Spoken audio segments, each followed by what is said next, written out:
وآله الطيبين الطاهرين. Assalamu alaikum wa rahmatullahi wa barakatuh. So we're going to look at 111. My goodness, this is Sura Al Lahab. Okay, now the moment we think again of Sura Al Lahab, the moment we see Sura Al Lahab, we think of Abu Lahab, and rightly so, because the surah is talking about him. But again, I will repeat what I said when I talked about Surah Al Ma'un, that historically, we limit it, if we limit it to one person. I'll start again by saying that this is the limitless message of the Quran. So it's talking to all of us, and it's talking for us to look at our interior and see what we're doing. It's very easy to condemn someone, to sit there and say, well, Abu Lahab was like this, so on and so forth, all the rest of it. But that's not what it's about. Surah Al Lahab is also known as Surah Al Masad. Masad is a twisted rope, and that rope is perfectly twisted. It's like you don't find faults in it, okay? So that's Surah Al Masad and Surah Al Lahab. I remember this surah a lot from my childhood, because my grandmother used to always tell me that if I ever had a tummy ache, this is what I would read. Dawa and dua, by the way, but I've never known it not to work. Never. So, if anything, Surah Al Masad or Surah Al Lahab is for a tummy ache. So now it's really Allah sort of getting really angry at anybody who's got these traits, and it's using these two as an example. So the two people who are mentioned here, and you can see the picture. I don't know whether you can see the picture on here, but maybe when you get the building you can make it bigger. These were known as the power couple of Makkah, okay, like literally the power couple. And they had an arrogant lifestyle. She was his trophy wife, very, very pretty. A man can only show his wealth by decking his wife in diamonds. That's how things work. He can't wear diamonds and gold chains unless he's a gangster, okay? So it will be his wife, or the trophy that he carries, who will wear the bags and the diamonds and the what and the which and the when. So when you think of Surah Al Lahab, and he's known as Abu Lahab, his name wasn't Abu Lahab, by the way. You've got his name. His name was Abdul Uzza. He's known as Abu Lahab. It was a positive way at that time. He was called as Abu Lahab because he had this tan, and he had this beautiful tan. Some say he even had red hair. So now let me talk about him a little bit, okay? He was the wealthiest person in Makkah. He was well respected. He was intelligent. He was the custodian he was a treasurer, basically, okay? So he was the one who fundraised, who got everything for the Kaaba. So there was him, and his wife was really good looking. Jamila was very good looking, had lovely jewelry, had a ruby necklace, some say a pearl necklace, and she always said, this one, I ain't gonna sell it. I even sell my most favorite necklace so that I can oppose the Prophet. I'm gonna get rid of this religion that is just bringing us all down. What the heaven is it doing to us? So there's an arrogant lifestyle. And Allah is actually talking about this sort of lifestyle. Okay, so it's a lifestyle in the West that maybe in the West we tend to live like this as well. Who's got the best Halloween decorations? Who's got the best Christmas decorations? Is my house laid out properly? You're all smiling at me, okay? It's okay to do all of this, but there is an intention. And when you look at this surah, actually just, again, these hairs stand on end. Okay. All right. So like I said, it's known as Al-Masad. She was Jamila. Her name was Urwa, and she was the family of Umayyah. So very, very posh family, very blue-blooded family. So really, they had virtually everything that everybody would look up to, and everybody wanted to be like them. So like I said, stomach pain was really cool. Bismillah ar-Rahman ar-Rahim. Now, let's go into each ayah, okay? Tabbat yada abi lahabin wa tab. Tabbat, I'm going to try and see how I can put this. Tabbat is something that breaks down over time. That's destruction over time. The word used in the English translation is perish. When something perishes, it denotes a degeneration. That's a slow breakdown over time. Tab is likened it's like a swear word in the Arabic language for destruction. So when Allah is saying tabbat yada, He is saying that may the earnings degenerate slowly. The earnings from that, because when He talks about yada, both the hands, is what you earn from them. Quran talks a lot about this. Okay, what you do with your hands is what you earn. So Allah is saying tabbat yada, may that which he has earned, which was earned by the two hands of Abi Lahab, the one who, now Abu Lahab was positive for this man, but for us it's anybody who lights fires, who hurts someone, who lights fires inside them. Remember, Abu Lahab had a very sharp tongue. Although he was intelligent and wealthy and respected, everybody was scared of him. So Allah is saying, Tabbat yada, and his whole life depended on his status, on his wealth, and on his power. So Allah is saying, may everything that he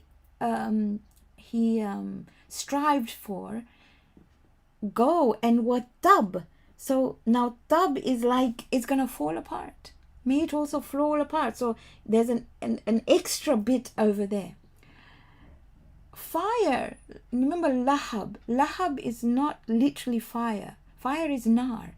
Lahab is the flames that flicker. When you look at a fire and you look at the red, orange, yellow flames that flicker, that is known as Lahab. Now he had a fiery temper.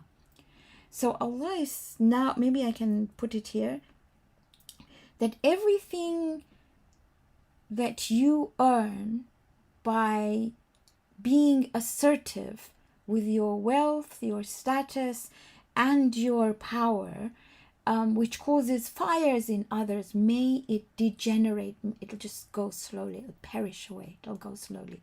If we look at Abu Lahab, he died, I think it was a week after the Battle of Badr.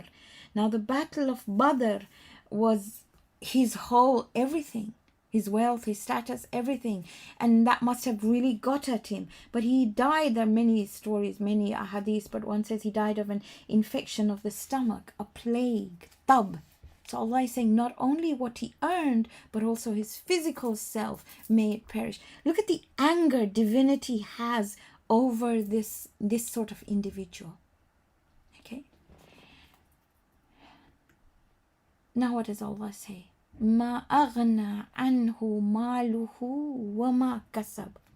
All his life he spent building his business, his reputation, his looks, because that's what he was. But Allah said they will not benefit. And his children, his sons, remember, two of his sons were married to Hala's daughters. Hala was the sister of Sayyidah Khadija, who dies, and Sayyidah Khadija adopts them. Some of the Muslims will say they were the Prophet's daughters. They were both married to two of the sons of Abu Lahab, who as soon as the Prophet declared Islam, told his sons, divorce those girls. And they were divorced. So Allah says his sons, his status, his business, his reputation, his looks, ma aghna anhu maluhu wa ma kasab. They just will not, they were of no use, nothing at all. That for that temporal time they were there. Again, fire looks good from a distance, looks really good from a distance, but destroys everything near it. From a distance, oh, I don't know whether we here have got the 5th of November is Guy Fawkes Day, and we have fireworks. And fireworks look really good from a distance. But if you looked at the end of a firework, it's finished. And it destroys so much money, right? Yet it looks so beautiful. So ma aghna anhu maluhu wa ma kasab. Sayasla naran dhata lahab. My goodness. So Sayasla naran. Sayasla is, he will throw himself oh my goodness, into these flames, into these beautiful flames. He will throw himself into them. Again, I will repeat, fire looks good from a distance, but destroys everything near it. Everything he worked for, that in itself will come back to destroy him. So let's look at this person. Tabbat yada abi lahabin wa tab. A person who his whole life or her whole life depends on wealth, respect, looks, Allah says everything will degenerate. It will slowly go away.